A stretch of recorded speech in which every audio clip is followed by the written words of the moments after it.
வணக்கம், இது முருகஸ் கிச்சன். இன்றைக்கி நம்ம முட்டைக்கோஸ் பொரியல் செய்ய போகிறோம். இந்த முட்டைக்கோஸ் பொரியல் சாம்பார் சாதம், ரசம் சாதம் கூட சேர்த்து சாப்பிட்றப்ப ரொம்ப நல்லாயிருக்கும். இதுக்கு என்னென்ன தேவைன்னு பார்த்துட்டு வந்துடலாம். நான் 1/4 கிலோ முட்டைக்கோஸ் எடுத்து பொடியாக கட் பண்ணி வச்சுருக்கேன்.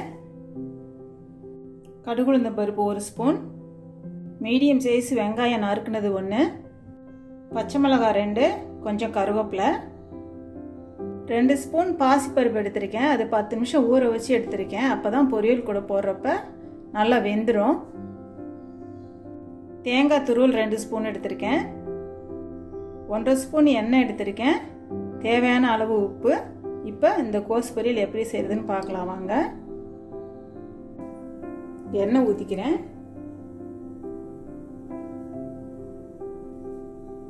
கடுகு போட்டுக்கிறேன்.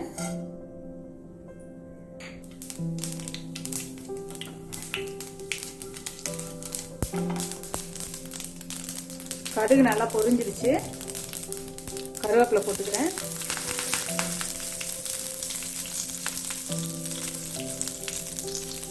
வெங்காயம் போட்டுக்கிறேன்.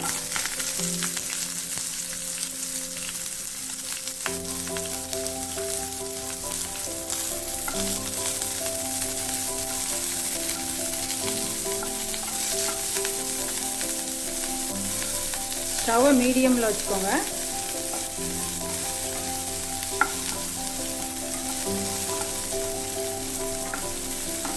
இப்போ பச்சை மிளகாய் போட்டுக்கிறேன்.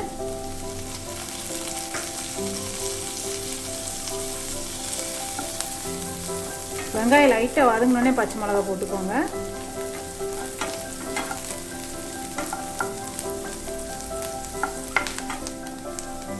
வெங்காயம் இந்த அளவுக்கு வதங்கினா போதும். ப்ரௌனாக அந்த மாதிரி வரணும்னு அவசியம் இல்லை. இந்த அளவுக்கு ஒரு 3/4 வாசி வதங்கினா போதும். இப்போ வெங்காயம் வதங்கிடுச்சு. இதில் நம்ம ஊற வச்சு வச்சுருக்க பாசிப்பருப்பு சேர்த்துக்கலாம்.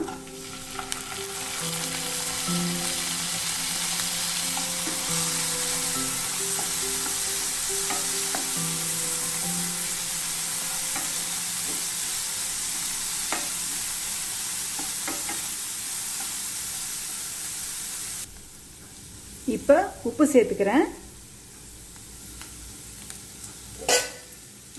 உப்பு போட்டு நல்லா சேர்த்து கிண்டி விட்டுடுங்க.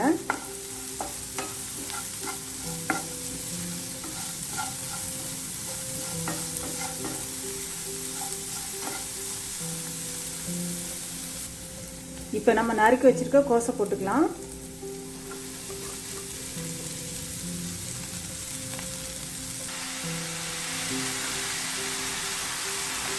கோஸை போட்டு நல்லா இப்படி கிண்டிக்கிட்டே இருங்க.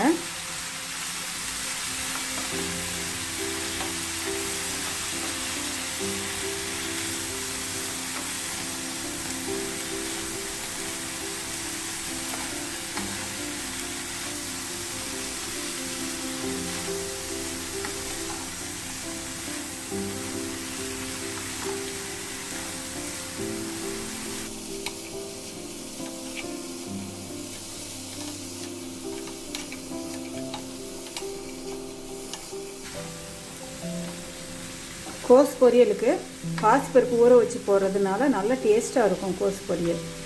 இது மாதிரி ஒரு டைம் செஞ்சு பாருங்கள், உங்களுக்கு ரொம்ப பிடிக்கும்.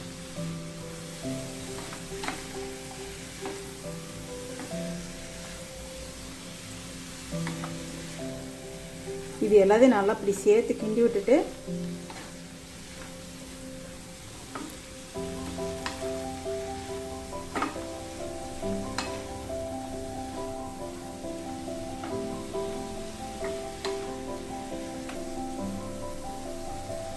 இது எல்லாத்தையும் இப்போ நல்லா சேர்த்து கிண்டி விட்டுட்டேன். இப்போ மூடி போட்டு மூடி 5 நிமிஷம் அப்படியே இருக்கட்டும். தண்ணி ஊற்ற வேண்டாம்.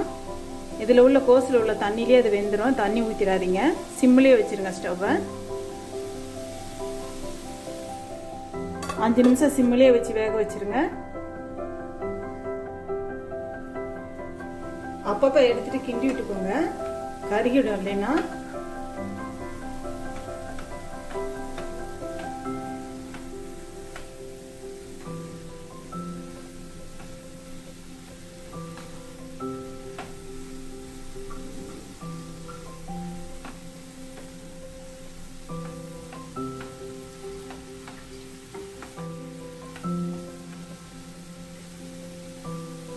இன்னொரு 2 நிமிஷம் இருக்கட்டும்.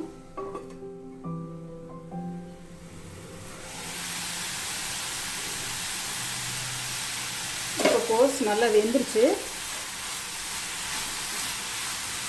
இப்போ ஸ்டவ்வை மீடியமில் வச்சுட்டு இந்த மாதிரி சுருள கிண்டிடுங்க. அப்போ தான் அந்த தண்ணி இருக்கிற தண்ணியெல்லாம் வற்றிடும்.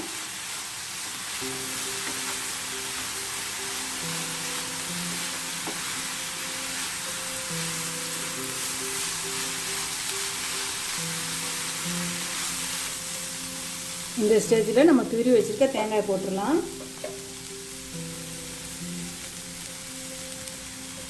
தேங்காய் துருவல் போட்டுக்கிறேன். தேங்காய் துருவல் போட்டுட்டு ஒரு 2 நிமிஷம் அப்படி கிண்டிடுங்க போதும். சும்மா அப்படி கிண்டிட்டு இறக்கிடுங்க போதும்.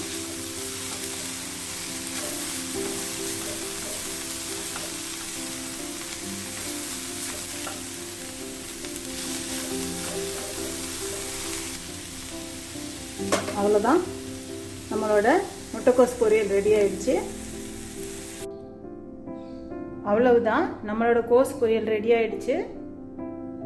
இந்த கோஸ் பொரியல் நீங்களும் வீட்டில் செஞ்சு பாருங்கள். இந்த வீடியோ பிடிச்சிருந்தா லைக் பண்ணுங்கள், ஷேர் பண்ணுங்கள். முருகஸ் கிச்சனுக்கு சப்ஸ்கிரைப் பண்ணுங்கள்.